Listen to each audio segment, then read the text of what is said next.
Cairo సుల్తాను వద్ద షమ్స్ అల్దీన్, నూర్ అల్దీన్ అనే ఇద్దరు యువకులు వజీర్లుగా ఉండేవారు. వారిలో ఎవరో ఒకరు సుల్తాను సొంత వ్యవహారాలు చూస్తూ ఉండేవారు.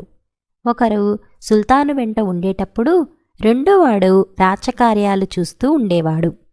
వీరిద్దరూ ఒకే ఉద్యోగం చేయటమే కాక చిన్నతనం నుంచి కలిసి జీవించినవారు. అందుచేత ఒకనాడు వారు తమ భవిష్యత్తు గురించి మాట్లాడుకుంటూ, మనమిద్దరం త్వరలో పెళ్లి చేసుకోవాలి, ఇద్దరి పెళ్ళిళ్ళు ఒకే రోజు చేసుకుందాం అనుకున్నారు. దేవుడి దయ వల్ల నాకు కూతురు, నీకు కొడుకు పుడితే వాళ్ళిద్దరికీ పెళ్లి చేద్దాం అన్నాడు షమ్స్. అలాగే చేద్దాం, కానీ మీ అమ్మాయికి మా అబ్బాయి ఏపాటి కట్నం ఇవ్వవలసి ఉంటుందంటావు అన్నాడు నూరు. కనీసం 3000 దీనారాలు, 3 పెద్ద గ్రామాలు కట్నంగా ఇచ్చుకుంటే కాని నా కూతురు నీకు కోడలుగా కాదు అన్నాడు షమ్స్. ఇంకా నయం, అమ్మటం ఇష్టం లేని వర్తకుడు సరుకు ధర పెంచినట్టుగా మాట్లాడుతున్నావు. నా కొడుకు ముగుడవటమే నీ కూతురికి మహాభాగ్యం, ఏమనుకుంటున్నావో అన్నాడు నూర్. వజీర్నేనానని చాలా నిక్కుతున్నావు. నా సహాయంతోనే నీకా పదవి దొరికిందన్న కృతజ్ఞత కూడా నీకు లేదు. నీ కొడుకుకు వాడి ఎత్తు బంగారం ధారపోసినా నా కూతుర్ని ఇవ్వను, జ్ఞాపకం ఉంచుకో అన్నాడు షమ్స్. ఆప్యాయంగా ప్రారంభమైన ఈ సంభాషణ ఇలా వాగ్వాదంగా మారింది. నీ కూతుర్ని నా కొడుక్కు చచ్చినా చేసుకొను పో అన్నాడు నూర్. రేపు నేను సుల్తాను గారితో పిరమిడ్లకు పోతున్నాను, తిరిగి వచ్చాక నీకు తగిన శాస్తి జరిపిస్తాను అన్నాడు షమ్స్. మర్నాడు ఉదయమే షమ్స్ సుల్తాన్ వెంట నైలు నదీ తీరం వెంట పిరమిడ్ల ప్రాంతానికి బయలుదేరాడు. నూర్ వికలమైన మనస్సుతో నిద్రలేచి స్నానం చేసి ప్రార్థన చేశాడు. షమ్స్ మాట్లాడిన మాటలు అతని మనసులో శూలాల్లాగా ఉండి బాధిస్తున్నాయి. అతను కైరో నగరాన్ని విడిచి వెళ్ళిపోవాలని నిశ్చయించుకున్నాడు. తిరిగి షమ్స్ ముఖం చూడటం అతనికి అసాధ్యమనిపించింది. నూర్ తన కంచరగాడిదలలోకెల్లా మేలైన దాన్ని అయత్తం చేయించి ఆరోగ్యం కోసం నగర పరిసరాలలో 3 రోజులుండి రావటానికి వెళుతున్నానని, తన వెంట ఎవరూ రానవసరం లేదని తన నౌకర్లతో చెప్పి ఒక సంచి నిండా బంగారం పట్టుకుని ప్రయాణమయ్యాడు. అతను చాలా రోజులు ప్రయాణం చేసి చాలా నగరాలలో విశ్రాంతి తీసుకుని చివరకు ఒకనాటి అస్తమయం వేళ బస్రా నగరం చేరుకుని ఒక యాత్రికుల బసలో దిగాడు. తాను చేరినది బస్రా నగరమని కూడా నూర్ ఎరుగడు. ఎందుకంటే అతను పనిపెట్టుకొని అక్కడికి రాలేదు. అతను బస చేసిన చోటికి దగ్గర్లోనే బస్రా సుల్తాను గారి దివాణం ఉన్నది. అక్కడి నుంచి బస్రా వజీరు నూర్ ఎక్కిన వచ్చిన కంచరగాడిదను, దానిపై గలని విలువైన జీనును చూసి ఆ వచ్చిన వారెవరో తెలుసుకురమ్మని కబురు పంపించాడు. అటువంటి కంచరగాడిద ఏ సుల్తానుకో వజీరుకో తప్ప ఉండదని ఆయన నమ్మకం. నూర్ కైరోవాసి అని, అక్కడ వజీరుగా ఉంటూ ప్రపంచ పర్యటన మీద బయలుదేరాడని తెలియగానే బస్రా వజీరు అతనున్న చోటికి వెళ్ళి, నాయనా, ఇంత చిన్న వయసులో నీవు ప్రపంచ పర్యటన చేయటమేంటి? మా ఇంట వచ్చి ఉండు. నాకు మగపిల్లలు లేరు, ఒక్కతే కుమార్తె ఉన్నది. దాన్ని పెళ్లాడటం నీకిష్టమయ్యే పక్షంలో నిన్ను రేపే మా సుల్తానుగారి వద్దకు తీసుకుపోయి నీవు మా బంధువువని, నా కుమార్తెను పెళ్లాడవచ్చావని చెబుతాను. నేను ముసలివాణ్ణై పోయాను. నా స్థానంలో నిన్నే సుల్తానుగారు వజీరుగా కూడా వేసుకుంటాడు అన్నాడు.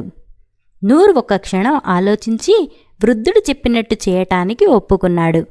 వృద్ధుడు బస్రా నగరంలోని అమీర్లకు, గొప్ప వర్తకులకు తన ఇంట పెద్ద విందు చేసి నూర్ను వారికి తన బంధువుగాను కాబోయే అల్లుడిగాను పరిచయం చేశాడు. వారందరి సమక్షంలోనే ప్రధానం జరిగింది. తర్వాత ఆయన నూర్కు తన కుమార్తెనిచ్చి పెళ్లి చేసి అతన్ని తమ సుల్తానుకు కూడా పరిచయం చేశాడు. నూర్ సుఖంగా బస్రాలో జీవితం గడుపుతున్నాడు. అక్కడ కైరోలో షమ్స్ తమ పోట్లాటను అప్పుడే మర్చిపోయాడు. అతను సుల్తాను వెంట పిరమిడ్ల నుంచి తిరిగి వచ్చి నూర్ కోసం విచారించగా అతను ఎటో వెళ్ళిపోయాడని తెలిసింది.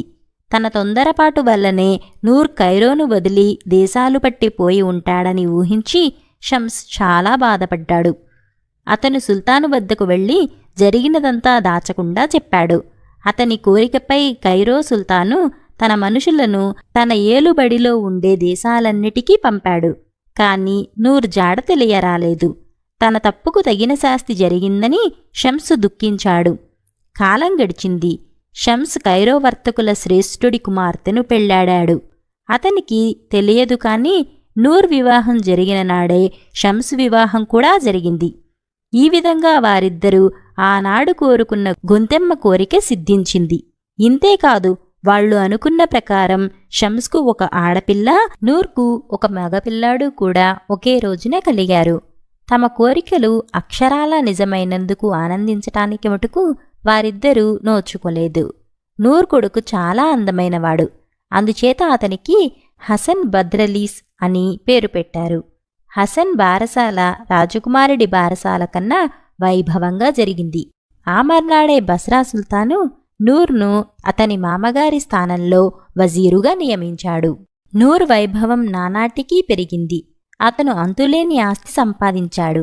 హసన్ 4వ ఏట తన మామగారు పోతే ఆయన ఉత్తరక్రియలు చాలా పెద్ద ఎత్తున జరిపాడు నూర్. అతను హసన్కు మంచి గురువు చేత చదువు చెప్పించాడు. హసన్ 15 ఏళ్ల వయసు కల్లా తన చదువు పూర్తి చేశాడు. అంతవరకు అతను తన తండ్రి ఆవరణ దాటి పైకి వెళ్ళి ఎరుగడు. చదువు పూర్తిగానే నూర్ తన కొడుకును సుల్తాను వద్దకు తీసుకుపోయాడు. హసన్ అందము తెలివితేటలు చూసి బస్రా సుల్తాను ఉక్కిరి బిక్కిరై, నూర్, నీ కొడుకును రోజూ తీసుకురావాలి సుమా అన్నాడు. ఆయన హసన్కు తన అంతరంగికుడి హోదా ఇచ్చి అంతులేని కానుకలు ముట్టచెప్పాడు. ఇది జరిగిన కొద్ది రోజులకే నూర్కు పెద్ద జబ్బు చేసింది. ఈ వ్యాధి నయం కాదని తోచి నూర్ తన కొడుకుని పిలిచి వాడికి చేయవలసిన నీతిబోధలన్నీ చేశాడు. తన కథ యావత్తూ హసన్కు చెప్పి ఒక కాగితం మీద వాడి చేత రాయించాడు. తర్వాత అతను హసన్తో, నాయనా, ఈ కాగితాన్ని నీ వద్ద భద్రంగా దాచు. ఇక్కడ నీకు ఏ కారణం చేతనైనా రోజులు కలిసిరాని పక్షంలో నీ తండ్రులు తాతలు నివసించిన కైరో నగరానికి వెళ్ళు. అక్కడ వజీరుగా ఉండే షంసుని కలుసుకుని అతనికి నా వార్త అందచెయ్యి. నీకక్కడ ఏ లోటు లేకుండా సుఖంగా జరిగిపోతుంది. ఆ కాగితం జాగ్రత్త. నేను చెప్పిన నీతులు మరువకు అన్నాడు. హసన్ ఆ కాగితాన్ని తన తలపాగాలో పెట్టి కుట్టేశాడు. తర్వాత నూర్ కన్ను మూశాడు. అతని మరణానికి హసన్తో పాటు బస్రాలోని సుల్తాను, అమీర్లు కూడా ఎంతో దుఃఖించారు. నూర్ ఉత్తరక్రియలు సకల మర్యాదలతోనూ జరిగాయి. హసన్ శోకసముద్రంలో మునిగి 2 నెలల పాటు ఇల్లు కూడా కదలక తాను సుల్తాను దర్శనం చేయాలన్న విషయం కూడా మరిచాడు.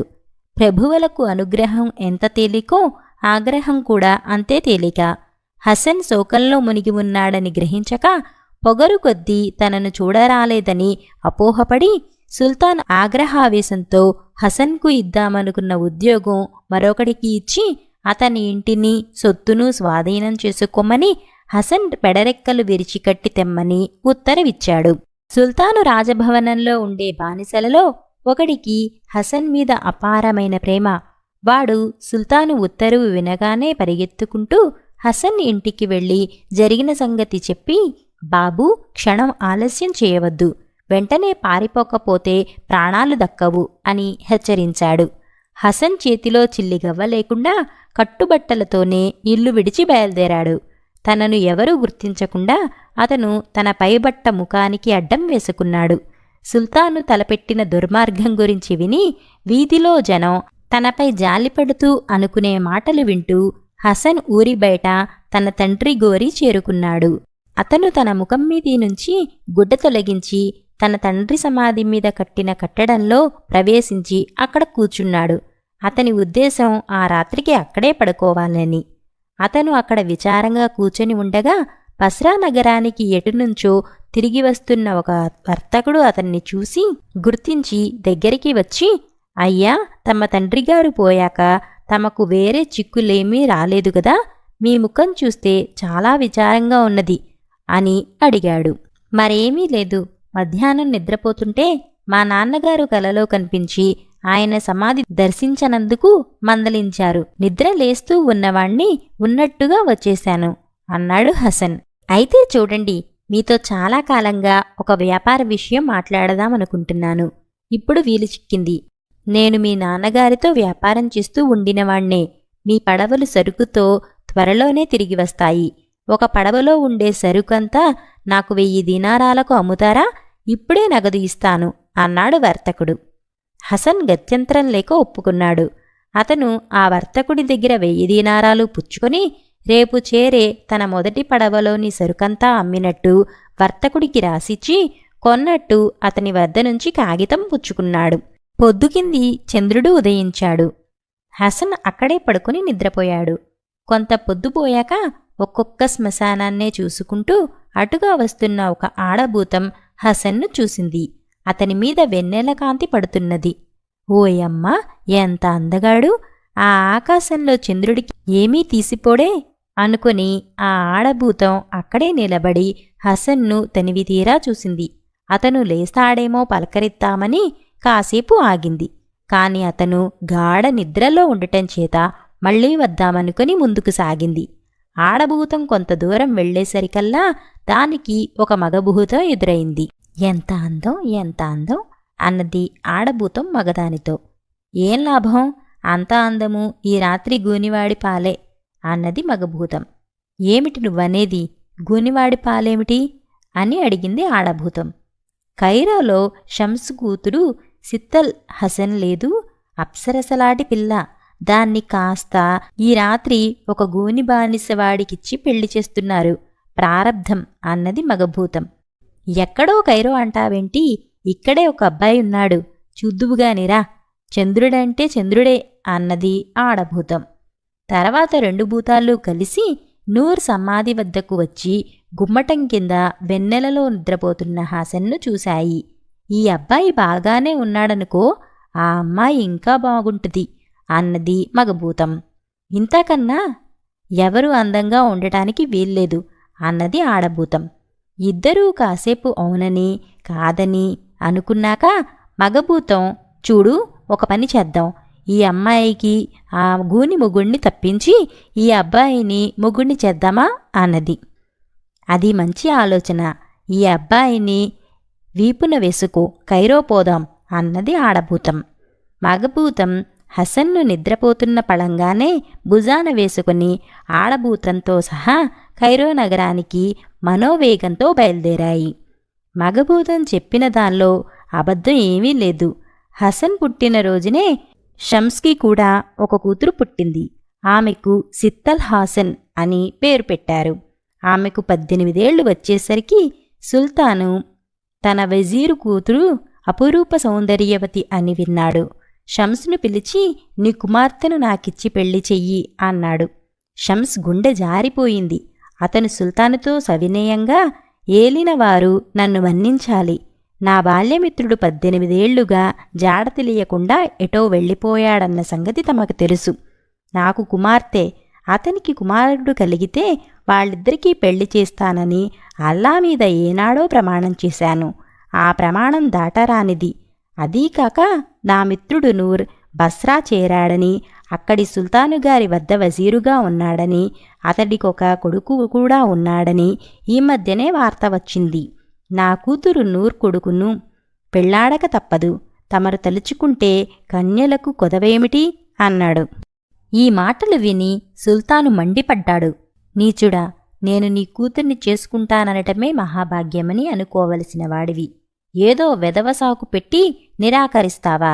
సరే, నీ కూతుర్ని నా దివాణంలో ఉండే వాళ్లల్లో అధమాధముడికిచ్చి పెళ్లి చేస్తాను, చూస్తూ ఉండు అన్నాడు. సుల్తాను తన కింద పనిచేసే వారందరిలోనూ వెతికితే అందరికన్నా అధముడు ఒక గూని కాసావాడు దొరికాడు. రాజుగారి గుర్రాలను మాలిసు చేయటం వాడి పని. కాళ్లావెళ్లా పడుతున్నా వెనక సుల్తాను వాణ్ణి పెళ్లికొడుకును చేసి ఈరోజు బ్రహ్మాండమైన విందు చేయించాడు. పెళ్లి ఇంటి ఛాయలకు షమ్స్ రాకూడదని శాసించాడు. పెళ్లి అయిపోయింది. ఈ రాత్రే గూనివాణ్ణి పెళ్లికూతురు వద్దకు పంపుతారు. మగభూతం హసన్ను తెచ్చి రాజభవనం సమీపంలో ఒక అరుగుపైన పడుకోపెట్టి నిద్రలేపింది.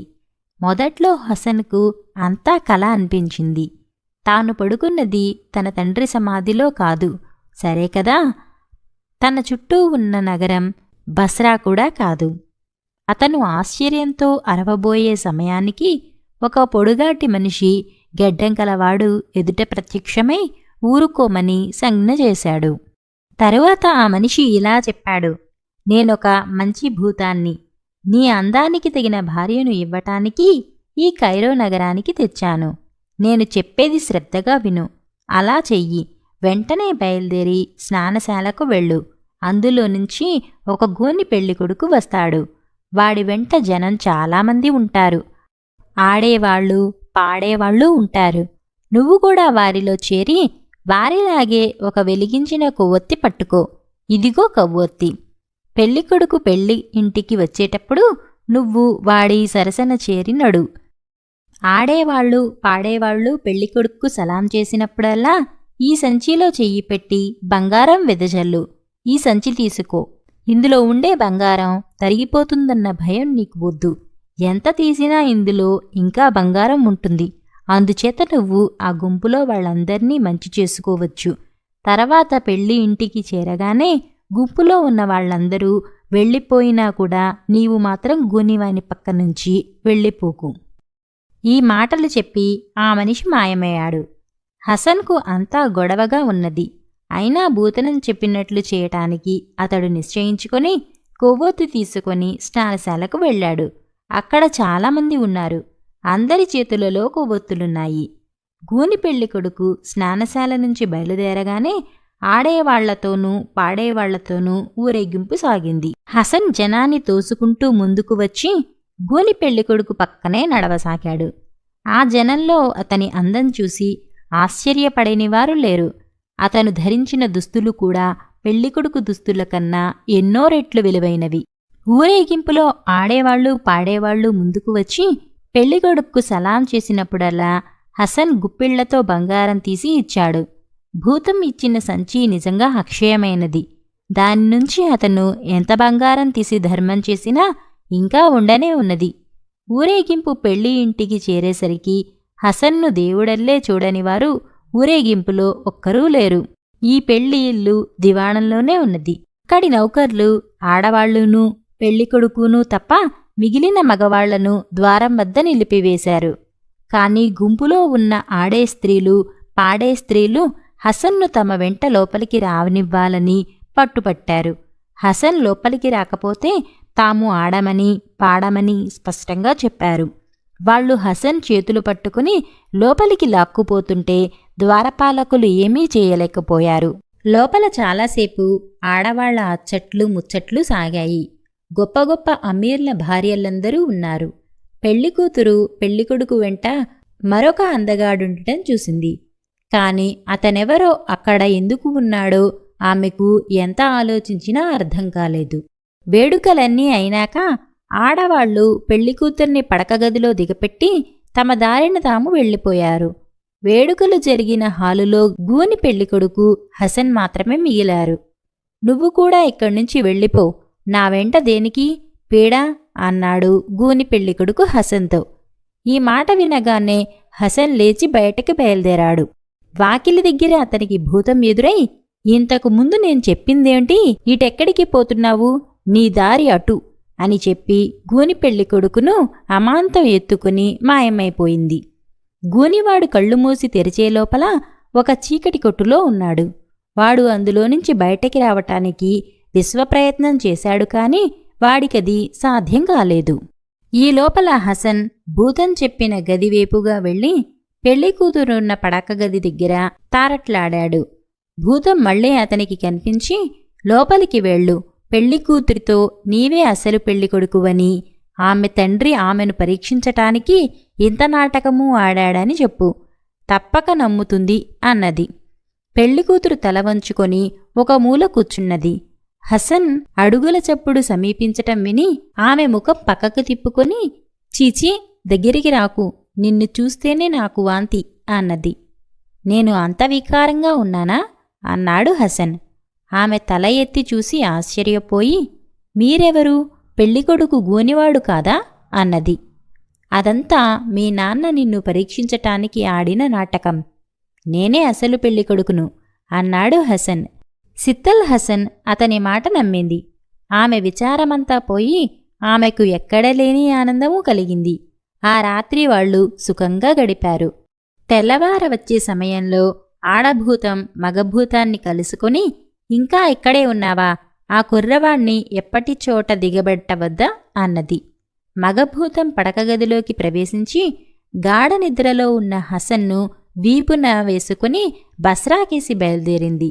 కాని అది బస్రా చేరకముందే సూర్యోదయం అయ్యుండటం చేత హసన్ను డమస్కన్ నగరం వెలుపల దింపి తన దారిన తాను వెళ్ళిపోయింది.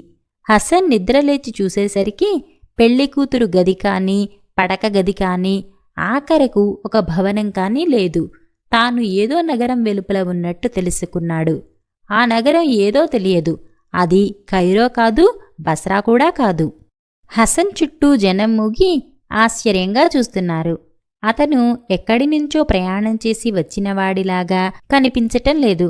అతని శరీరం మీద కొద్దిపాటి దుస్తులే ఉన్నాయి. ఇదే ఊరు, ఏ దేశం అని అడిగాడు హసన్ చుట్టూ ముగిన జనాన్ని. ఇది సిరియా దేశం, డమస్కన్ నగరం అన్నారు వాళ్ళు. రాత్రంతా కైరోలో ఉన్నవాణ్ణి తెల్లారేసరికల్లా డమస్కన్లో ఎలా ఉన్నాను అన్నాడు హసన్ తెల్లబోతూ. మీది కైరో నగరమా అన్నారు జనం మరింత ఆశ్చర్యపోయి. కాదు, మాది బస్రా. నిన్న చీకటి పడ్డాక బస్రాలో పడుకుని జాము రాత్రివేళ కైరోలో లేచాను. కైరోలో పడుకుని ఇప్పుడు మళ్లీ డమస్కన్లో నిద్రలేచాను. ఇదంతా ఆ భూతాలు చేసిన పనే అయి ఉంటుంది అని గొణిగాడు హసన్. అతని మాటలు విని అక్కడి వాళ్లు అతను తాగుబోతో పిచ్చివాడో అనుకున్నారు. హసన్కు తన వస్తువుల మాట జ్ఞాపకం వచ్చి తన దుస్తుల కోసము 1000 దీనారాల గల డబ్బు సంచి కోసము, తన తలపాగా కోసము వెతకసాగాడు. కాని అవన్నీ కైరోలో దిగబడిపోయాయి. అతను వెర్రివాడని జనం రూఢీ చేసుకున్నారు. వారు తన వెంట పడటం చూసి హసన్ నగరం ప్రవేశించి వీధుల వెంట పరిగెత్తి ఒక మిఠాయి దుకాణంలో జొరపడి లోపల దాక్కున్నాడు. ఆ దుకాణం అబ్దుల్లా అనేవాడిది. అతను హసన్ను చూసి జాలిపడి అతని కథ అడిగి తెలుసుకున్నాడు. అంతా విన్న మీదట, నాయనా, నీ కథ నేను నమ్ముతాను కాని మరెవరికీ ఈ విషయాలు చెప్పకు. నాకు పిల్లలు లేరు. నీ కష్టాలిడేదాకా నా ఇంట నీ ఇష్టానుసారం ఉండు. ఈ దుకాణం నీదే అనుకో. నిన్ను నేను పెంచుకుంటాను అన్నాడు. నీ ఇష్టం బాబాయ్ అన్నాడు హసన్ కృతజ్ఞతతో. అబ్దుల్లా హసన్ కోసం బజారు నుంచి మంచి దుస్తులు తెచ్చి కాజీగారి సమక్షంలో శాస్త్రోక్తంగా అతన్ని తన కొడుకుగా దత్తత చేసుకున్నాడు. సిత్తల్ హాసన్ వివాహం జరిగిపోయిన మర్నాడు ఉదయమే ఆమె తండ్రి అయిన వజీరు షమ్స్ పుట్టెడు దిగులుతో తన కుమార్తెకు జరిగిన అవమానకరమైన పెళ్లి గురించి తలచుకుంటూ తన కూతురు వద్దకు వచ్చాడు. ఆమె అంతకు ముందే నిద్రలేచి తన భర్త లేకపోవటం చూసి బయటకు వెళ్ళి ఉంటాడనుకొని అతని కోసం ఎదురుచూస్తున్నది. తన కూతురి ముఖంలో విచారం కానీ విషాదం కానీ లేకుండా ఆనందంతో తొణికిసలాడుతూ ఉండటం చూసి షమ్స్ తన కళ్లను తానే నమ్మలేక, నీకీ పెళ్లి తృప్తికరంగా ఉన్నదా అమ్మా అని అడిగాడు. ఎందుకుండదు నాన్నా అన్నది కూతురు ఆశ్చర్యంతో. అయితే ఆ గూని మొగుడు నీకు నిజంగా నచ్చాడా అన్నాడు తండ్రి. కూతురు చిరునవ్వు నవ్వి, ఇంకా ఎందుకు నటిస్తావు నాన్నా, నీ మోసం నాకు తెలిసిందిగా అన్నది. కూతురేమంటున్నది షమ్స్కి అంతుబట్టలేదు. కాని ఆమెను ప్రశ్నించగా ఒక్క సంగతి బయటపడింది. కిందటి రాత్రి ఆమె గడిపినది గూని పెళ్లి కొడుకుతో కాదు.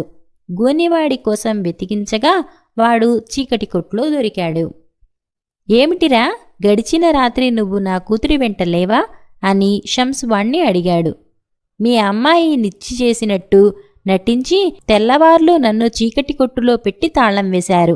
మీకు మీ కూతురికి ఒక దండం అంటూ గూనివాడు కోపంగా వెళ్ళిపోయాడు. సుల్తాను ఒకటి తలిస్తే దైవం మరొకటి చేసినట్టు షమ్స్ గ్రహించాడు. ఆయన తన కుమార్తె గదికి తిరిగి వచ్చి, ఇంతకు నిన్ను పెళ్లాడిన అసలు వాడెక్కడా, అతని పేరేమిటి, ఊరేమిటి అని అడిగాడు. ఆయన తిరిగి రాగానే అన్నీ విచారించు అన్నది సిత్తల్ హాసన్. ఆమె తన తండ్రికి గదిలో ఉన్న హసన్ తాలూకు దుస్తులు, తలపాగా, డబ్బు సంచి మొదలైనవి చూపింది. ఎన్ని రోజులు ఎదురుచూసినా కైరో నగరమంతా గాలించినా కూడా షమ్స్ అల్లుడి జాడ తెలియలేదు. ఆ మనిషి పూర్తిగా అదృశ్యుడైపోయాడు. చేసేది లేక షమ్స్ తన అల్లుడి ఉడుపులను మళ్లీ మళ్లీ పరీక్షించాడు. చివరికి ఆయన తన అల్లుడి తలపాగాలో పెట్టి కుట్టిన కాగితం దొరికింది. అది తీసి చదువుకుని షమ్స్ దైవమాయకు విస్తుపోయాడు.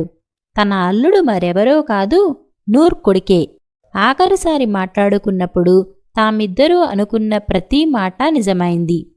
కాని ఆ నూర్ కొడుకు హసన్ ఎక్కడున్నాడో అది మాత్రం తెలియరాలేదు. అతను ఎప్పటికైనా కనిపించకపోడు.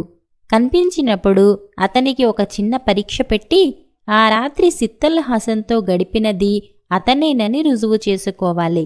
అందుకుగాను షమ్స్ తన కుమార్తె పడక గదిలో ఏ వస్తువులు ఎక్కడెక్కడ ఉండినది వివరంగా రాసుకొని ఉంచుకొని అల్లుడి రాకకు ఎదురుచూడసాగాడు. కాలం గడిచింది. సిత్తల్ హాసన్ గర్భవతిగా ఉండి 9 నెలల అనంతరం ఒక మగపిల్లాణ్ణి కన్నది. వాడికి అజీబ్ అని పేరు పెట్టారు. తల్లిదండ్రులిద్దరిలాగే వాడు కూడా చాలా చక్కనివాడు. అజీబ్ 7 ఏళ్ల వాడయ్యాక బడికి వెళ్ళనారంభించాడు. వాడు బడిలో ఇతర పిల్లలను చాలా హీనంగా చూసేవాడు. వాళ్లను తన్నేవాడు, ముట్టేవాడు. నేనెవరనుకున్నావురా, మా నాన్న వజీరు అని ప్రగల్భాలు పలికేవాడు. ఇలా అజీబ్ దౌర్జన్యం చేస్తుంటే మిగిలిన పిల్లలు చాలా కాలం సహించి చివరకు గురువుగారితో మొరపెట్టుకున్నారు. గురువు వాళ్లను, నేను చెప్పినట్టు చేశారంటే అజీబ్ మీ జోలికి ఎన్నటికీ రాడు. రేపు ఆటల సమయంలో మీలో ఒకడు, నాకు భలే మంచి ఆట తెలుసు, కానీ ఆటలోకి వచ్చేవాళ్లు ముందుగా తమ తల్లి పేరు తండ్రి పేరు చెప్పాలి, చెప్పలేని వాళ్ళు ఆటలోకి రాకూడదు అనండి అని సలహా ఇచ్చాడు. మర్నాడు గురువుగారు చెప్పిన ప్రకారమే చేశారు. వాళ్ళు అజీబ్ చుట్టూ చేరి, ఒక మంచి ఆట ఉన్నది, ఆటలో చేరేవాళ్లు వాళ్ల అమ్మ పేరు నాన్న పేరు చెప్పాలి అన్నారు. కొందరు తమ తల్లిదండ్రుల పేర్లు చెప్పాక అజీబ్, మా అమ్మ పేరు సిత్తల్ హసన్, మా నాన్న పేరు షమ్స్ అల్దీన్ అన్నాడు. ఈ జవాబుకు అందరూ నవ్వారు. వజీర్ గారు మీ తాత, మీ నాన్న పేరు చెప్పు అని పిల్లలు కేకలు పెట్టారు. వాడికి వాళ్ళ నాన్న పేరు కూడా తెలీదు అని కొందరు గేలి చేశారు. అజీబ్ ఉక్రోషంతో ఏడుస్తూ తల్లి వద్దకు వెళ్ళాడు. కొడుకును సముదాయించి నిజం తెలుసుకున్న మీదట సిత్తల్ హాసన్ తన భర్తను తలుచుకొని బోరున ఏడవసాగింది. తల్లి కొడుకులు ఏడుస్తూ ఉండగా షమ్స్ వచ్చి వారి ఏడుపుకు కారణం తెలిసినాక తాను కూడా కంటతడి పెట్టాడు. తర్వాత షమ్స్ సుల్తాను దగ్గరికి వెళ్ళి తన అల్లుణ్ణి వెతకబోవడానికి ఆయన అనుమతి పొందాడు. షమ్స్ ఏ నగరంలోనైనా సరే తనకు కావలసిన మనిషి కోసం వెతకటానికి అవసరమైన అధికార పత్రాలను కూడా సుల్తాను ఇచ్చాడు. షమ్స్ సుల్తానుకు కృతజ్ఞత తెలుపుకొని అప్పటికప్పుడే ప్రయాణ సన్నాహాలు చేసుకుని 1 గంట లోపల తన కుమార్తెను, మనవణ్ణి, పరివారాన్ని తీసుకుని బస్రాకు బయలుదేరాడు. వారు చాలా రోజుల అనంతరం డమస్కన్ చేరుకుని నగరం వెలుపల డేరాలు దించి అక్కడ 2 రోజుల పాటు విశ్రాంతి తీసుకోవటానికి నిశ్చయించారు. డమస్కన్ చాలా అందమైన నగరం. అందుచేత అక్కడి వింతలు చూడటానికి షమ్స్ పరివారమంతా వెళ్ళిపోయారు. అజీబ్ కూడా తనను చిన్నదనం నుంచి పెంచిన సయ్యద్ అనే నౌకరు వెంట నగరం చూడటానికి బయలుదేరాడు. వారిద్దరూ వీధులన్నీ తిరుగుతూ విధివసాన హసన్ ఉండే మిఠాయి దుకాణం దగ్గరికి వచ్చారు. హసన్ ఇప్పుడు ఆ దుకాణానికి యజమాని. అతను ముసలి దుకాణదారుకు దత్తత అయి 13 ఏళ్లయింది. ముసలివాడు పోయినాక దుకాణం హసన్దయింది. హసన్ అజీబ్ను చూస్తూనే ఏదో ఒక వింత ఆకర్షణకు గురి అయ్యాడు. ఆ కుర్రవాడు తన కొడుకని తెలియకుండానే హసన్ శరీరం పులకరించింది. అతను అజీబ్తో, లోపలికి రా చిన్నబాబూ, నేను చేసిన మిఠాయి సరుకు రుచి చూసి పోదువుగాని అన్నాడు. అజీబ్కు కూడా తండ్రిని చూడగానే ఏదో కదలిక మనసులో కలిగింది. హసన్ గొంతులో వాడికి కొంత దైన్యం కూడా స్ఫురించింది. అందుచేత వాడు తన నౌకరును, సయ్యద్, పాపం ఈ మనిషి ఎంతో ప్రేమతో పిలుస్తున్నాడు, పోయి మిఠాయిలు రుచి చూద్దామా ఏమిటి అని అడిగాడు.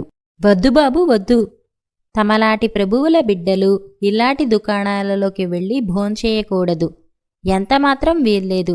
నా మాట వినకపోయావో తాతగారితో చెబుతాను అన్నాడు సయ్యద్. నాయనా, నేను ఏం ద్రోహం చేశాను? బానిసనైనంత మాత్రాన నీకు హృదయం లేకుండా పోదుగదా అని హసన్ బతిమాలిన మీదట సయ్యద్ మెత్తబడి దుకాణంలోకి వెళ్లటానికి అంగీకరించాడు. హసన్ ఆ ఇద్దరిని దుకాణంలోకి తీసుకుపోయి తన దగ్గర ఉన్న మంచి పింగాణీ గిన్నెలలో దానిమ్మ మురబ్బా తెచ్చి వారి ముందు పెట్టాడు. ఈ మురబ్బా ఒక ప్రత్యేకమైన వంటకం. అందులో బాదం పప్పులు, కొన్ని సుగంధ ద్రవ్యాలు వేస్తారు. దీనిని హసన్ తల్లి స్వయంగా సృష్టించింది. ఆమె దగ్గర హసన్ చిన్నతనంలోనే నేర్చుకున్నాడు. ఈ దానిమ్మ మురబ్బా చేసే పద్ధతి హసన్కు, అతని తల్లికి తప్ప మూడో ప్రాణికి తెలియదు. అజీబ్ మురబ్బా తింటూ హసన్తో తన తండ్రి ఎక్కడ ఉన్నదీ తెలియదని, ఆయన కోసం తాను తన తాత దేశాలన్నీ శోధిస్తున్నామని చెప్పాడు. ఆ మాట విన్న తర్వాత కూడా వాళ్లు వెతుకుతున్నది తన కోసమేనని హసన్కు తట్టలేదు. మురబ్బా మహారుచిగా ఉండటం చేత అజీబ్, సయ్యద్ జాస్తీగానే తిన్నారు. తెలియకుండానే చాలాసేపు గడవటం చేత సయ్యద్ అజీబ్ను వెంట పెట్టుకుని తమ గుడారానికి బయలుదేరాడు. అజీబ్ తన దుకాణం దాటి వెళ్లగానే హసన్ ప్రాణం గిలగిలా కొట్టుకున్నది. ఆ కుర్రవాడు అతన్ని సూదంటు రాయిలాగా ఆకర్షిస్తున్నాడు. అందుచేత హసన్ తన దుకాణానికి తాళం పెట్టి గబగబా నడుస్తూ అజీబ్ వెనకే వెళ్ళాడు. సయ్యద్ వెనక్కు తిరిగి హసన్ను చూసి అజీబ్తో, చూశారా అబ్బాయి గారు, ఆ మిఠాయి దుకాణం వాడు మన వెంట తగిలాడు. ఆ కాస్త మిఠాయి మన పరుగు తీసేస్తుంది. వీడు మన డేరాలకు వచ్చి తన దుకాణంలో మీరు మిఠాయి తిన్నట్టు బయట పెట్టాడో నన్ను వజీరుగారు నిలువునా చీల్చేస్తారు అన్నాడు. ఊరికే కంగారు పడకు సయ్యద్, ఈ రోడ్లు మనం వేయించామా? మన డేరాలకేసి వచ్చేట్టు కనబడితే అతన్ని అప్పుడే తరిమేద్దాం అన్నాడు అజీబ్. కాని హసన్ ఊరు దాటినాక కూడా అజీబ్ వెనకే వచ్చాడు. అంత దూరంలో డేరాలున్నాయి. అజీబ్ వంగి నేలమీద నుంచి ఒక రాయి తీసి హసన్ నుదుట తగిలేటట్టు బలంగా కొట్టాడు. ఆ దెబ్బకు హసన్ పడిపోయాడు. నుదుటన పెద్ద గాయమై రక్తం కారింది. హసన్ కాసేపట్లో స్పృహ తెలిసి లేచి తన తలపాగాలో నుంచి ఒక పీలిక చించి గాయానికి కట్టుకుని ఆ కుర్రాడి వెంట పడటం తన తప్పేనంటూ దుకాణానికి తిరిగి వెళ్ళిపోయాడు. కాలక్రమాన షమ్స్ బస్రా చేరుతూనే సుల్తాను వద్దకు వెళ్లి తన అధికార పత్రాలు చూపాడు. నూర్ అల్దీన్ తన వజీరుగా ఉండేవాడని, అతను చనిపోయి 15 ఏళ్లయిందని, అతని భార్య తన వెనకటి వజీరు కుమార్తె అని, ఆమె ఇంకా బస్రాలోనే ఉన్నదని సుల్తాను షమ్స్కి చెప్పాడు. షమ్స్ వెంటనే నూర్ భార్య వద్దకు వెళ్ళాడు. భర్త చనిపోయి కొడుకు దేశాలు పట్టిపోయి అతని జాడ తెలియక శోకసముద్రంలో మునిగి ఉన్న ఆమెకు షమ్స్ తన కుమార్తె పెళ్లి వృత్తాంతం చెప్పి, మీ కొడుకు దైవికంగా నాకు అల్లుడై అంతలోనే జాడ తెలియకుండా ఎటో వెళ్ళిపోయాడు. వాడి చిహ్నంగా నా కూతురు ఒక పిల్లవాణ్ణి కన్నది. నాకులాగే మీకు కూడా వాడు మనవడు. వాడికి అజీబ్ అని పేరు పెట్టుకున్నాం. వాణ్ణి కూడా నా వెంట తెచ్చాను అన్నాడు. నూర్ భార్య ఈ మాటలు వింటూనే కొంత చైతన్యం పొందింది. ఇంటి నుంచి వెళ్ళిపోయాక తన కొడుకు కొంతకాలమైనా బతికి ఉండి ఒక కొడుకును కూడా కన్నందుకు ఆమె సంతోషించింది. అజీబ్ను తన ఇంటికి పిలిపించి వాణ్ణి కౌగులించుకొని ఆనందాశ్రువులు లాల్చింది. ఇకనైనా మనమంతా ఒక్కచోటే ఉందాం, మీరు కూడా మా వెంట కైరోకు రాకూడదా అన్నాడు షమ్స్. ఈ మాట వినటమే తడవుగా నూర్ భార్య తన సొత్తంతా పోగు చేసుకుని ప్రయాణానికి అవసరమైనవన్నీ సమకూర్చుకొని తన పరివారంతో సహా ప్రయాణానికి సిద్ధమైంది. షమ్స్ బస్రా సుల్తాను వద్దకు వెళ్ళి సెలవడిగాడు. సుల్తాను షమ్స్కు అనేక కానుకలు ఇవ్వటమే కాక ఈజిప్టు సుల్తాను గారికివ్వమని ఎన్నో కానుకలు షమ్స్కి ఇచ్చాడు. తర్వాత షమ్స్ తన 2 ఆడవాళ్లను వెంటపెట్టుకుని కైరోకు తిరుగు ప్రయాణం కట్టాడు.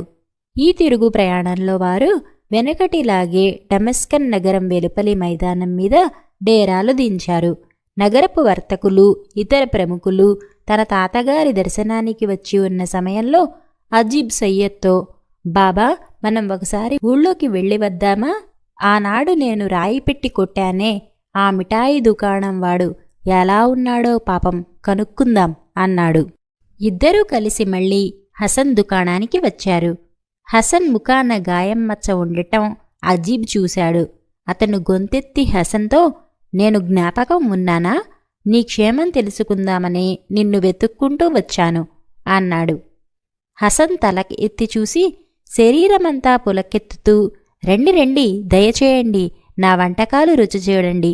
అబ్బాయిగారు, మిమ్మల్ని చూసినప్పటి నుంచి నా గుండె గుబగుబలాడుతున్నది.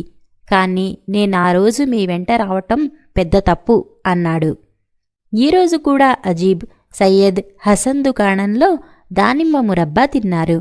తినటంలో అలా ఇలా కాకుండా కుతికల దాకా తిన్నారు. తినటం అయినాక హసన్ వారిచేత కస్తూరి గులాబీ పరిమళం గల షర్బత్తు తాగించాడు. అప్పటికి సూర్యాస్తమయం కావచ్చింది. వాళ్ళిద్దరూ హసన్ వద్ద సెలవు పుచ్చుకొని చకచకా నడుస్తూ కొద్దిసేపట్లో తమ శిబిరం చేరుకున్నారు. నూర్ భార్య తన మనవణ్ణి చూడగానే, ఇంతసేపు ఎక్కడికి వెళ్ళావు బాబూ? ఎప్పుడనగా తిన్నావో? ఆకలి వేస్తూ ఉంటుంది, తినడానికి పెడతాను, కూర్చో. నువ్వు కూడా కూర్చో సయ్యద్ అంటూ లోపలికి వెళ్ళి పింగాణి గిన్నెలో దానిమ్మ మురబ్బా తాను స్వయంగా కనిపెట్టిన ప్రసిద్ధమైన దినుసు తెచ్చి వారి ఇద్దరి ముందు పెట్టింది. తినటమే. ఊహూ, నా వల్ల కాదు అన్నాడు సయ్యద్. అజీబ్ తినేవాడిలాగా కొంచెం మురబ్బా నోట్లో పెట్టుకున్నాడు కాని మింగలేకపోయాడు. అతను ఆముదం తాగిన వాడిలా మొహం పెట్టి, వద్దు, ఇదేమీ బాగాలేదు బామ్మ అన్నాడు. ఓరి, నా వంటకే తప్పు పట్టావుగా. పిండి వంటలు, మిఠాయి నాలాగా చేయగలవాడెవరున్నారు? చేస్తే మీ నాన్న చెయ్యాలి, కాని వాడికి నేనేగా నేర్పాను అన్నది నూర్ భార్య పౌరుషంగా.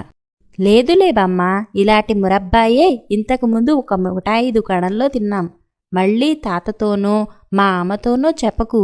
ఆ దుకాణం వాడు చాలా బాగా చేశాడు. దాని వాసన ఏం వాసన, దాని రుచి ఏం రుచి, ఇది దాని ముందు ఎందుకు పనికిరాదు బామ్మ అన్నాడు అజీబ్. నూర్ భార్య ఆగ్రహంతో సయ్యద్ కేసి తిరిగి, వెధవా, కుర్రవాణ్ణి అడ్డమైన మిఠాయి దుకాణాలను తినిపించి పాడు చేస్తున్నావా అన్నది. మేం దుకాణం పక్కగా వెళ్ళాం కాని లోపలికి పోనే పోలేదు దొరసానిగారు అన్నాడు సయ్యద్. లోపలికి వెళ్ళి తిన్నాంలే బామ్మ అన్నాడు అజీబ్. విషయం వజీరు షమ్స్ దాకా వెళ్ళింది.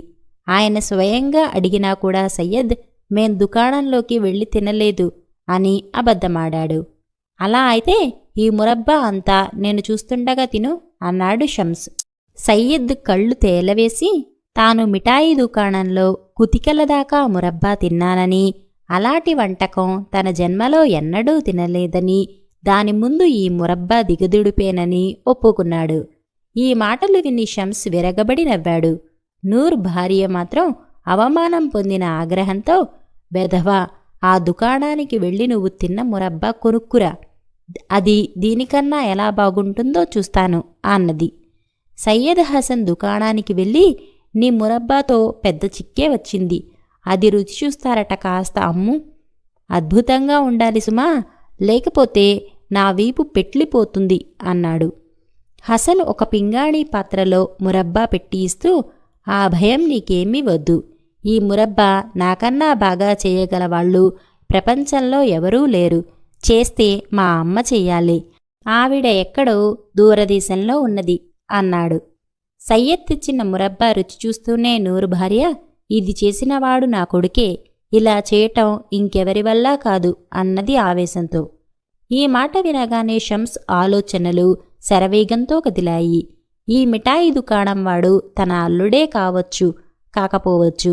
నూర్ కొడుకు హసన్ను తాను ఎన్నడూ చూడలేదు. వాణ్ణి తన కూతురు కాని వాడి తల్లి కాని చూసి చాలా ఏళ్లయింది. అందుచేత మనిషిని చూసి గుర్తించటం చాలదు, వాడికి సరి అయిన పరీక్ష పెట్టాలి. అది కూడా ఇక్కడ సాధ్యం కాదు. వాణ్ణి కైరోకు తీసుకుపోవాలి. ఇందుకుగాను షమ్స్ ఆలోచించి ఒక పెద్ద పథకం వేశాడు. ఆయన వెంటనే డమాస్కాన్ రాజప్రతినిధి దగ్గరికి వెళ్ళి తన సుల్తాను ఇచ్చిన అధికార పత్రాలు చూపాడు. రాజప్రతినిధి షమ్స్కు తగిన మర్యాదలన్నీ చేసి, తమకు నా వల్ల కావలసిన పని ఏమైనా ఉంటే సెలవీయండి అన్నాడు. ఈ ఊళ్ళో ఉండే ఒక మిఠాయి దుకాణం వాణ్ణి కైరోకు బందీగా పట్టుకుపోదలిచాను. మీ తోడ్పాటు అవసరం అన్నాడు షమ్స్. అదెంత పని అంటూ రాజప్రతినిధి కొందరు సాయుధ భటులను షమ్స్కు అప్పగించాడు. ఆయన ఆ భటులను తన మనుషులను హసన్ దుకాణానికి పంపుతూ, ఆ దుకాణం వాణ్ణి పెడరక్కలు విరిచికట్టి నా డైరాకు తీసుకురండి, వాణ్ణి మాత్రం ఏ పరిస్థితుల్లోనూ కొట్టవద్దు అని హెచ్చరించాడు. కొద్దిసేపట్లోనే భటులు వెళ్ళి హసన్ను కట్టి తెచ్చి షమ్స్ ముందర పెట్టారు. హసన్ కంగారు పడుతూ, అయ్యా, నా వల్ల ఏం నేరం జరిగింది అని అడిగాడు. ఆ మురబ్బా చేసింది నువ్వు కాదా అని అడిగాడు షమ్స్. అవును, అందుకని నన్ను ఉరితీస్తారా ఏమిటి అన్నాడు హసన్. ఉరితీయటంతో పోతుందనుకున్నావా అంటూ షమ్స్ ఒక పెద్ద కొయ్య పెట్టి తెప్పించి అందులో హసన్ను పెట్టి తాళం వేయించాడు. ఆ పెట్టెను ఒక ఒంటె మీద ఎక్కించారు. అప్పుడే షమ్స్ గుడారాలు ఎత్తి కైరోకు బయలుదేరాడు. దారి పొడుగునా తాము భోజనానికి విడిచినప్పుడల్లా షమ్సు హసన్ను కొయ్యపెట్టెలో నుంచి పైకి తీయించి అతనికి కూడా భోజనం పెట్టిస్తూ వచ్చాడు. ఒకసారి హసన్ షమ్స్తో, ఇదేమీ నాకు అర్థం కావటం లేదు, ఇంతకు నన్నేం చేయబోతున్నారు అని అడిగాడు.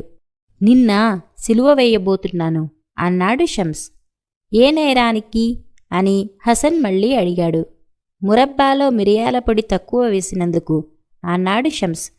హసన్ నేలకేసి చూస్తూ మౌనంగా ఉండిపోవటం చూసి ఆయన, ఏమిటి ఆలోచిస్తున్నావు అని అడిగాడు. ఏమీ లేదు, ప్రపంచంలో వెర్రిముండా కొడుకులు చాలామంది ఉన్నారు, కానీ నిన్ను మించగలవాడు ఉండటం అసంభవం, సిలువ వేయాల్సిందే నిన్ను అన్నాడు హసన్. ఆ రాత్రి షమ్స్ సపరివారంగా కైరో ప్రవేశించాడు. అతని పెట్టెను సిత్తల్ పెళ్లి జరిగిన హాలులో పెట్టించాడు షమ్స్. పడక గదిని ఆనాడు ఎలా ఉన్నదో అచ్చంగా అలాగే మార్చాడు. ఎక్కడ ఉండవలసిన వస్తువులు అక్కడ పెట్టించాడు.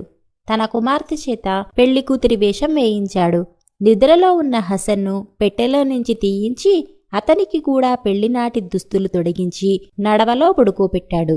ఒక రాత్రివేళ హసన్ నిద్రలేచి కొత్త చోట ఉన్నందుకు ఆశ్చర్యపోయాడు. ఆ ప్రదేశం తాను ఎన్నడో కలలో చూసినట్టుగా ఉన్నది. అతను లేచి నడుచుకుంటూ పడకగదిలోకి వెళ్ళి మరింత ఆశ్చర్యపోయాడు.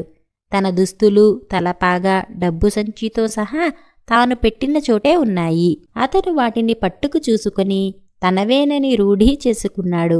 డమాస్కస్లో తాను గడిపిన 15 ఏళ్ల జీవితము, తనను ఒక కుర్రవాడు చూడరావటము, వాడు తన దుకాణంలో మురబ్బా తినటము అంతా నిజం కావేమోననుకున్నాడు. నుదురు తడివి చూసుకుంటే గాయం మచ్చ చేతికి తగిలింది. కల కాదు, తాను డమాస్కస్లో ఒక మిఠాయి దుకాణం వాడికి పెంపుడైన మాట నిజం.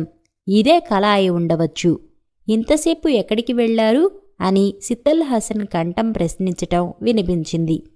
4 అడుగులు ముందుకు వెయ్యగానే అతనికి తన పెళ్లినాటి స్త్రీ కనిపించింది.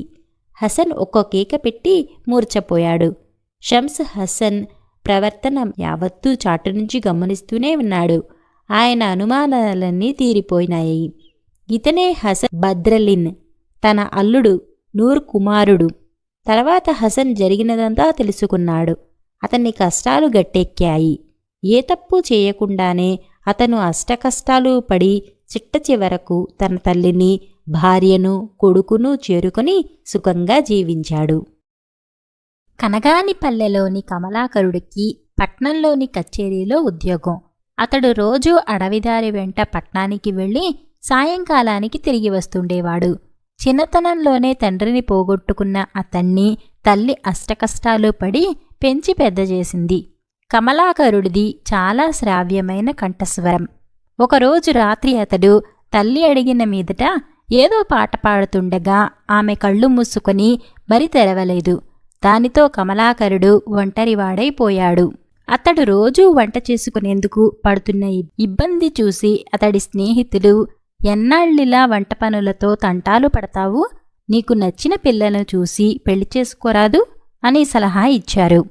పెళ్లి మాట వినగానే అతని కళ్ల ముందు పొరుగింటి పార్వతి మెదిలింది. పార్వతి తండ్రి ఒక చిన్న వ్యాపారి. పార్వతి ఒక్కతే ఆయన సంతానం. ఆమె మంచి అందగత్తె. ఆమె రోజూ సాయంత్రం ఊరి చివర ఉన్న దేవీ ఆలయానికి వెళ్ళి వస్తూ ఉంటుంది. వెళ్లే ముందు కమలాకరుడి ఇంటి ముందున్న పూల తోటలో నుంచి పూలు కోసుకొని వెళుతుండేది. ఆశ్చర్యం కలిగించే సంగతేమంటే ఏనాడు కమలాకరుడు ఆమెను పలకరించి ఎరుగడు. ఒకనాటి సాయంకాలం అతడు కచ్చేరీ నుంచి ఇంటికి తిరిగి వస్తూనే ఏదో తెచ్చుకున్న మొండి ధైర్యంతో పూలు కోసుకుంటున్న పార్వతిని సమీపించి, నువ్వంటే నాకు ఇష్టం, నిన్ను పెళ్లి చేసుకోవాలనుకుంటున్నాను, నీ అభిప్రాయం ఏమిటి అని సూటిగా అడిగేశాడు. దానికి పార్వతి ఒక క్షణం నివ్వెరపోయి, నువ్వు చక్కగా పాడగలవేమో కాని కత్తి దూసి సాహసాలు చేయగలవా? తల వంచుకొని అలా దారి వెంట పోతుంటే నలుగురు నిన్ను బుద్ధిమంతుడని పొగడవచ్చు కాని 10 మందిలో గర్వంగా తల ఎత్తుకుని నిలబడగల ఆర్థిక స్తోమత నీకున్నదా? నీకు కళ్ళు ముక్కు ఉండొచ్చు కాని అవి తీర్చిదిద్దినట్లు ఉన్నాయో లేవో ఏనాడైనా అద్దంలో చూసుకున్నావా? ఇకపై ఎన్నడూ నా వద్ద ఇటువంటి అవివేకపు ప్రస్తావన తీసుకురావద్దు అన్నది కోపంగా. కమలాకరుడు ఏదో చెప్పబోయేసరికి ఆమె వినిపించుకోకుండా కోసిన పువ్వులు నేలకేసి కొట్టి విసవిస తన ఇంట్లోకి వెళ్ళిపోయింది. కమలాకరుడికి అవమానంతో తల తీసేసినట్లయింది. జీవితం అంటే విరక్తి పుట్టింది. ఆ సరికి చీకటి పడినా అతడు ఇంట్లో దీపం కూడా పెట్టకుండా అడవికేసి నడిచాడు. అడవి అంతా పుచ్చపువ్వులాంటి వెన్నెలతో వెలిగిపోతున్నది. కమలాకరుడు దిగులుగా ఒక బండరాయి మీద కూర్చొని తల్లి గుర్తుకు రాగా ఆమె తరచుగా మెచ్చుకునే పాట ఒకటి పాడసాగాడు. కొంతసేపటికి అతడు పాడటం ముగించేసరికి అడవి చెట్లలోంచి అద్భుతమైన పాట, రాగం ఏమిటో తెలియటం లేదు కాని అమోఘంగా ఉంది అంటూ అప్పటి వరకు కమలాకరుడి పాట విన్న 3 భూతాలు చప్పట్లు చరుస్తూ అతడి దగ్గరకు వచ్చినాయి. జీవితం అంటే విరక్తి చెంది ఉన్న కమలాకరుడు భూతాలను చూసి ఏమాత్రం భయపడలేదు. అవి అతడి చుట్టూ చేరి, పాట బావున్నా అదేదో విషాదగీతంలా ఉంది, ఏదైనా ప్రమోద గీతం పాడి మమ్మల్ని మరికాస్త ఆనందపరచు అని కోరాయి. ఇక నా జీవితంలో ప్రమోదమన్నదే లేదు, విషాదగీతాలు తప్ప నా గళం దేన్నీ పలకలేదు అన్నాడు కమలాకరుడు నిట్టూర్చుతూ. ఇంత లేత వయసు కుర్రాడివి, అప్పుడే విషాదం ఏమిటి? కాస్త వివరంగా చెప్పు అని అడిగాయి భూతాలు. కమలాకరుడు పార్వతీ తనను అవమానించిన సంగతి వాటికి చెప్పాడు. అప్పుడు భూతాలు తమలో తాము కూడబలుక్కొని, ఆ పార్వతీ పిల్ల పొగరుబోతులా ఉంది, సరే నీ పెళ్లి సంగతి మేం చూస్తాం, నువ్వు మాత్రం ఇటునుంచి ఇటే పట్నం వెళ్ళిపో, మళ్లీ పున్నమి రాత్రికి ఇక్కడికి రా అని కమలాకరుడికి చెప్పాయి. భూతాల మాటలలో విశ్వాసం లేకపోయినా తిరిగి ఇంటికి వెళ్లటం ఇష్టం లేక కమలాకరుడు పట్నం వెళ్ళిపోయాడు. ఆ మర్నాటి సాయంత్రం పార్వతి దేవి ఆలయానికి వెళ్ళి తిరిగి వస్తుండగా బాగా చీకటిపడింది. ఆమె అంతటా గుబురు పొదలున్న కాలిబాట వెంబడ నడుస్తుండగా ఒక కుందేలును తరుముతూ చిరుతపులి ఒకటి ఆమె దారికి అడ్డంగా వచ్చింది. కుందేలు పొదల మాటుకు పారిపోబోగా చిరుత భయంకరంగా అరచి పార్వతీ మీదకి దూకబోయింది. పార్వతి కెవ్వున కేకపెట్టి కళ్ళు మూసుకున్నది. అయితే ఎంతసేపటికి చిరుత ఆమె మీదకి రాకపోవడంతో పార్వతి కళ్ళు తెరచి అక్కడ కనపడిన దృశ్యం చూసి అమితాశ్చర్యం చెందింది. కమలాకరుడు తళతళా మెరుస్తున్న కత్తిని ఒరలో పెడుతున్నాడు. సగం తల తెగిన చిరుతపులి అతడి కాళ్ల ముందు గిలగిలా తన్నుకుంటుంది. ఆ సమయంలో పార్వతీ కళ్లకు కమలాకరుడు యోధనాయోధుడుగా కనిపించాడు. ఆమె అతడికి కృతజ్ఞతలు చెప్పాలనుకుని ఒక అడుగు ముందుకు వేసేంతలో ఆ అవకాశం ఇవ్వటం ఇష్టం లేనట్టుగా అతడు చీకట్లో కలిసిపోయాడు. పార్వతి బరువుగా నిట్టూర్చి ఇంటిదారి పట్టింది. ఆమె అలా వెళ్లగానే కుందేలు, చిరుత, కమలాకరుడి రూపాలలో ఉన్న భూతాలు తమ అసలు రూపాలు ధరించి తమ మొదటి ప్రయత్నం సఫలం అయినందుకు పెద్దగా నవ్వుకున్నాయి. మర్నాడు పార్వతీదేవి ఆలయం నుంచి తిరిగి వస్తూ దారికి కొంచెం పెడగా కొత్తగా కట్టిన పెద్ద భవనం చూసి ఆశ్చర్యపోయింది. ఇంతలో కమలాకరుడు భవనం నుంచి బయటకు వచ్చి ఆవరణలో నిలబడి ఉన్న నౌకర్లకు ఏదో చెప్పి లోపలికి వెళ్ళిపోయాడు. ఇది చూసి పార్వతి ఎక్కడిలేని ఆశ్చర్యంతో నౌకర్లను సమీపించి, ఈ భవనం ఎవరిది అని అడిగింది. కమలాకరుడు గారిది. ఊళ్ళో ఉన్న పాత ఇంట్లో ఉండటం ఆయనకు ఇష్టం లేక ఈ భవనం కట్టించారు అని జవాబిచ్చారు నౌకర్లు. ఒక్క రోజులో ఇంత భవనం కట్టడం ఎలా సాధ్యమైంది అంటూ విభ్రాంతితో అడిగింది పార్వతి. కమలాకరుడి గారి శక్తియుక్తులు ఎరుగున్న వాళ్ళు ఇలాంటి పిచ్చి ప్రశ్నలు అడగరు అంటూ నౌకర్లు విసుగ్గా భవనంలోకి వెళ్ళిపోయారు. ఏమిటి అంతా అయోమయంగా ఉన్నది అనుకుంటూ పార్వతి ఇంటిదారి పట్టి కొంత దూరం పోగానే భవనం అదృశ్యమైంది. కమలాకరుడు నౌకర్లు భూతాలుగా మారి తమ రెండో ప్రయత్నం కూడా విజయవంతమైనందుకు నవ్వుతూ గెంతులు వేశాయి.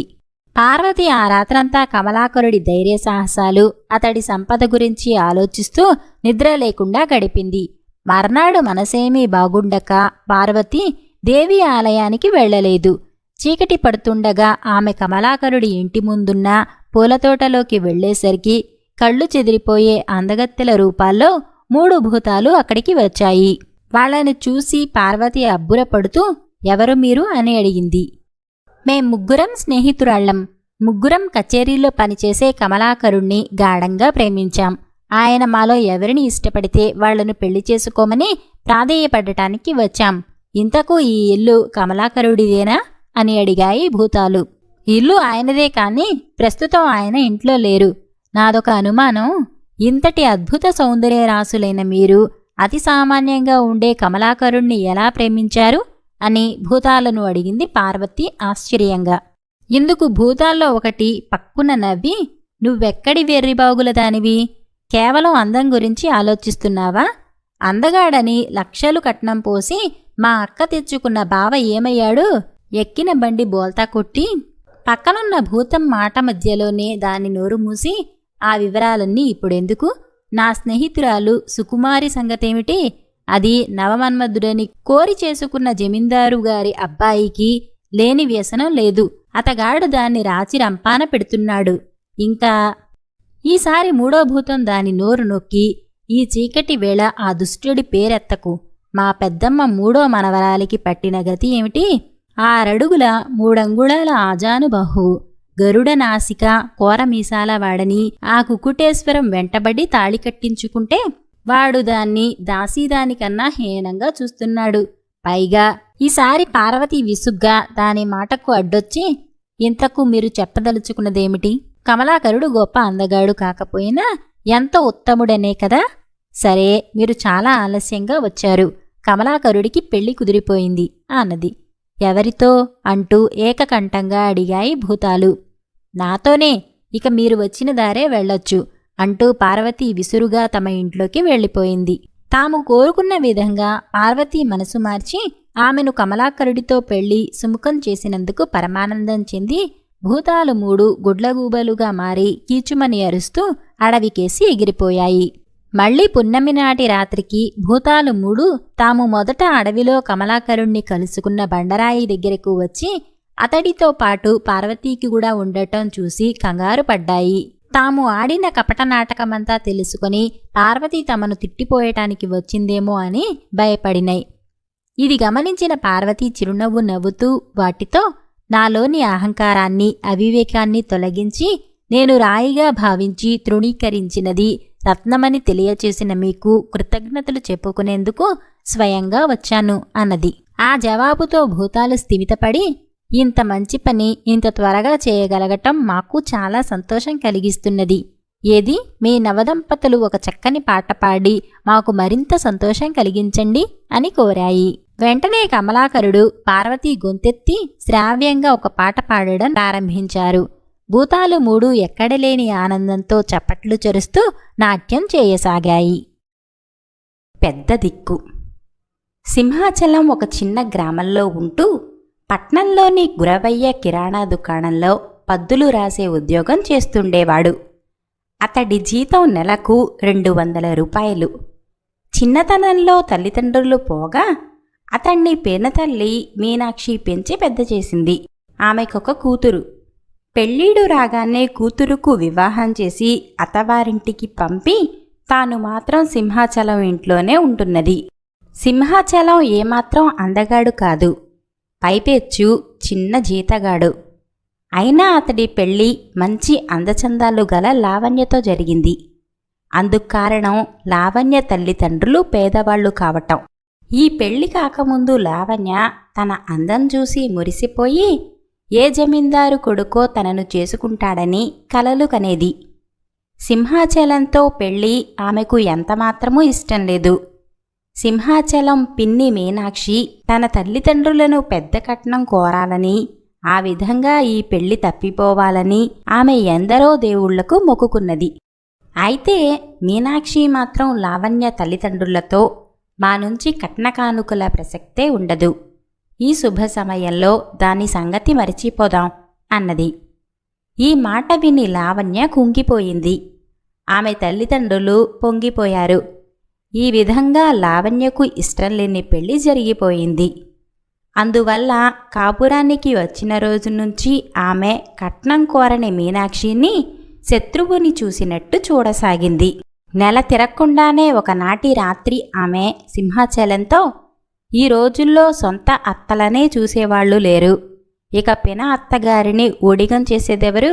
మీ పిన్నిని వాళ్ల కూతురు దగ్గరకి వెళ్ళిపోమని చెప్పు అన్నది. ఈ మాటలకు సింహాచలం నొచ్చుకొని, అదేం మాట, మా పిన్ని మనకు ఇంట్లో పెద్ద దిక్కుగా ఉంటుంది కదా అన్నాడు.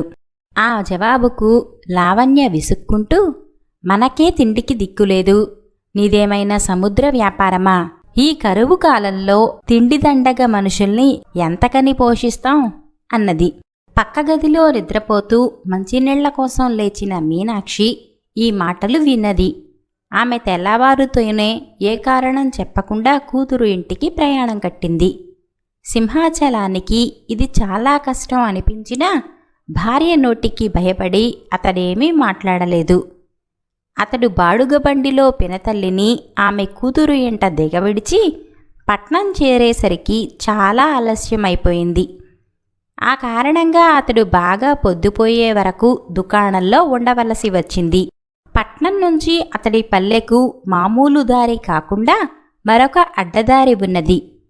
తొందరగా ఇల్లు చేరాలన్న ఆత్రంలో అతను జనం మసలని ఆ అడవి దారి పట్టాడు. సింహాచలం అడవి మధ్య ఉండగానే చీకటి పడింది. అయితే పున్నమి రోజు కావటం వల్ల పుచ్చ పువ్వులా వెన్నెల కాస్తున్నది. అతడు ఒక చెట్టు కిందకి వచ్చేసరికి చెట్టు ఆకులు గలగలమన్నవి. ఆ వెంటనే ఆకుల మధ్య నుంచి వారెవరో రావాలి, వారికి అడిగిందివ్వాలి అంటూ కర్ణకఠోరమైన గొంతుతో ఒక పాట వినిపించింది.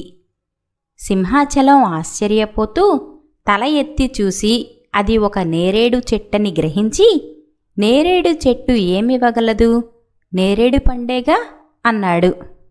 ఆ మరుక్షణం నేరేడు పండొకటి అతడి కాళ్ల దగ్గర పడింది. దాన్ని తీసుకుని సంచిలో వేసుకుని ముందుకు నడిచాడు. కొద్ది దూరం నడవగానే మరొక చెట్టు ఆకులు గలగలమన్నవి. తర్వాత ఏమివ్వను, నీకేమివ్వను అంటూ మరింత కర్ణకఠోరమైన పాట వినిపించింది. సింహాచలం ఆ చెట్టును వెలగ చెట్టుగా గుర్తించి, వెలగ చెట్టు ఇవ్వగలిగేది వెలగపండు అంతే కదా అన్నాడు. మరుక్షణం అతడి కాళ్ల దగ్గర ఒక వెలగపండు పడింది. సింహాచలం దాన్ని కూడా సంచిలో వేసుకున్నాడు. అతడు మరికొంత దూరం నడవగానే మరొక చెట్టు ఆకులు కదిలి, అందిస్తాను అందుకో, అడిగింది ఆలోచించక ఇస్తాను తీసుకో అన్న మరింత కర్ణకఠోరమైన పాట వినిపించింది. సింహాచలం రెండు చెవులు మూసుకుని ఆ చెట్టు మామిడి చెట్టని గ్రహించి, మామిడి చెట్టు మామిడి పండు కాక ఇవ్వగలిగేదేముంటుంది అన్నాడు. వెంటనే అతడి కాళ్ల దగ్గర మామిడి పండొకటి పడింది. సింహాచలం దాన్ని కూడా తీసుకుని కొంతసేపటికి ఇల్లు చేరాడు. లావణ్య సంచిలో ఉన్న ఆ 3 పళ్లను చూసి ఆశ్చర్యపోయి, కాలం కాని కాలంలో ఇవి ఎక్కడ దొరికినాయి నీకు అంటూ భర్తను అడిగింది. సింహాచలం జరిగినదంతా ఆమెకు చెప్పాడు. లావణ్య అతడి కేసి కోపంగా చూస్తూ, ఎంత బుద్ధిమాలిన పని చేశావు, నీతో మాట్లాడింది ఆ చెట్లే అనుకున్నావా? ఆ మాట్లాడింది ఆ చెట్ల మీద ఉండే పరోపకారి పిశాచాలో వనదేవతలో అయి ఉంటవి. రేపు మళ్ళీ చీకటి పడ్డాక ఆదారినే రా, వాటిని ఏం అడగాలో తెల్లవారాక నేను చెబుతాను అన్నది. ఆమె రాత్రంతా నిద్రమాని పిశాచాలను ఏం అడగాలో బాగా ఆలోచించి తెల్లవారాక భర్తకు చెప్పింది. మర్నాడు సింహాచలం చీకటి పడిన తర్వాత అడవిదారిన బయలుదేరాడు. అతడు నేరేడు చెట్టును చేరుకునేసరికి చిన్నగా వర్షం ప్రారంభమైంది. నేరేడు ఆకులు గలగలతో పాటు అతడికి కిందటి రాత్రి విన్న మాటలు కూడా స్పష్టంగా వినిపించాయి. భార్య చెప్పింది బాగా గుర్తుపెట్టుకున్న సింహాచలం, నేరేడు చెట్టు నాకు అందాన్ని ప్రసాదిస్తే ఎంత ఆనందపడతాను అన్నాడు. చెట్టు మీద నుంచి ధారగా నీరు అతడి మీద పడింది. మెరుపుల వెలుగులో సింహాచలం తన శరీరాన్ని చూసుకుని అది పసిమి ఛాయలో ఉండటంతో పరమానందం చెందాడు. అతడు వెలగ చెట్టును చేరే లోపల పెద్ద శబ్దంతో పిడుగుపడి నేరేడు చెట్టు భగభగమనే మంటతో నేలకూలింది. వెలగ చెట్టును చేరిన సింహాచలం, వెలగ చెట్టు వెలలేని ఐశ్వర్యం ఇస్తే అద్భుతం కదా అన్నాడు. అతడి కాళ్ల దగ్గర ఒక ఖాళీ సంచి పడింది. సింహాచలం దాన్ని చేతిలోకి తీసుకునేంతలో సంచిలోంచి జలజలమంటూ ఆగకుండా బంగారు కాసులు పడ్డాయి. అతడు కింద పడిన కాసులను వదలబుద్ధి కాక వాటిని సంచిలో వేసుకుని ఆ సంచి మోసుకుంటూ బయలుదేరాడు. అతడు మామిడి చెట్టును సమీపించగానే పిడుగుపాటుకు గురి అయి వెలగ చెట్టు నేలకు ఒరిగింది. మామిడి చెట్టు నా పైన అదృష్టాన్ని ముద్రగా వేస్తే అమోఘంగా ఉండదా అన్నాడు సింహాచలం చెట్టు కొమ్మల్లోకి చూస్తూ. వెంటనే అతడి తలపైన ఏదో పడినట్టయింది. కానీ తడిమి చూసుకుంటే అతడి చేతికి ఏమీ తగలలేదు. సింహాచలం అక్కడి నుంచి కొంచెం ముందుకు కదలగానే మామిడి చెట్టు కూడా పిడుగు దెబ్బకు గురి అయింది. ఆ తర్వాత ఇంటిదారి పట్టిన సింహాచలానికి పెనుగాలి వల్ల, బంగారంతో బరువుగా ఉన్న సంచి వల్ల నడవటం కష్టసాధ్యం కాసాగింది. అతడు కొంచెం ఎత్తుగా ఉన్న దెబ్బనొకదాన్ని ఎక్కి దిగబోతూ కాలు జారి పక్కనే ఉన్న ఊబిలో పడిపోయాడు. బంగారు కాసుల సంచి ఊబి అడుక్కు మునిగిపోయింది. అతడి శరీరం క్రమంగా భుజాల వరకు ఊబిలో దిగబడిపోయింది. ఇక తనకు చావు తప్పదనుకున్నాడు సింహాచలం. కానీ అదృష్టం అతన్ని అంటిపెట్టుకునే ఉన్నది. హఠాత్తుగా దాపుల ఉన్న చెట్టు కొమ్మ ఒకటి పెళపెళమంటూ విరిగి అతడికి చేరువగా ఊబిలో పడింది. అతడు దాన్ని పట్టుకొని ఊబి నుండి బయటపడ్డాడు. సింహాచలం తూర్పు తెల్లవారుతుండగా ఇల్లు చేరి స్పృహ తప్పి పడిపోయాడు. లావణ్యకు ఆ స్థితిలో ఉన్న భర్తను చూసి దడపుట్టుకు వచ్చింది. ఏం చేయాలో చెప్పేందుకు ఇంట్లో అనుభవం కల పెద్ద దిక్కంటూ లేదు. ఏమీ పాలుపోని లావణ్య మీనాక్షికి కబురు పంపింది. మధ్యాహ్నానికల్లా పుట్టెడు దిగులుతో మీనాక్షి వచ్చింది. ఆమె సపర్యలతో సింహాచలం ఒక నెల రోజులకు మామూలు మనిషి అయ్యాడు. అతడికి అడవిలో లభించిన బంగారం, పచ్చని శరీర ఛాయ పోగా కొత్తగా శరీరం మీద అక్కడక్కడా మానిన గాయపు మచ్చలు మాత్రం మిగిలినాయి. జరిగిందేంటో వివరంగా విన్న మీనాక్షి లావణ్యతో, నీ భర్తకు మొదటి పిశాచాన్ని అందం అడగమని చెప్పావు. అందం కన్నా ఆరోగ్యం ముఖ్యం. అది లేకపోతే రెండో పిశాచి ఇచ్చిన బంగారం వృధా. మొత్తం మీద మూడోదాన్ని కోరిన అదృష్టమే అతన్ని ఊబి నుంచి కాపాడింది అన్నది. మీరు ఆ సమయంలో సలహా చెప్పటానికి లేరు. అందువల్లనే నేను ఆయనను ఈ అవివేకపు కోరికలు కోరమని నానా అగచాట్లకు గురిచేశాను అన్నది లావణ్య కన్నీళ్లతో. ఇప్పుడైనా మించిపోయిందేమీ లేదు. అదృష్టం అండగా కష్టపడి పనిచేసే నీ భర్త తప్పక అభివృద్ధిలోకి వస్తాడు. 10 కాలాల పాటు సుఖంగా ఉండండి అని మీనాక్షి తిరుగు ప్రయాణానికి వెంట తెచ్చుకున్న పెట్టెలో బట్టలు సర్దుకోసాగింది. లావణ్య కళ్ళనీళ్లు తుడుచుకొని ఆమె 2 చేతులు పట్టుకుని, అత్తయ్య, నా మూర్ఖత్వాన్ని క్షమించండి. మీరు ఎక్కడికి వెళ్ళవద్దు. మీరు తప్ప మాకు పెద్ద దిక్కు లేదు అన్నది దీనంగా. లావణ్యలో వచ్చిన మార్పు మీనాక్షికే కాక సింహాచలానికి కూడా ఎంతో ఆనందాన్ని కలిగించింది.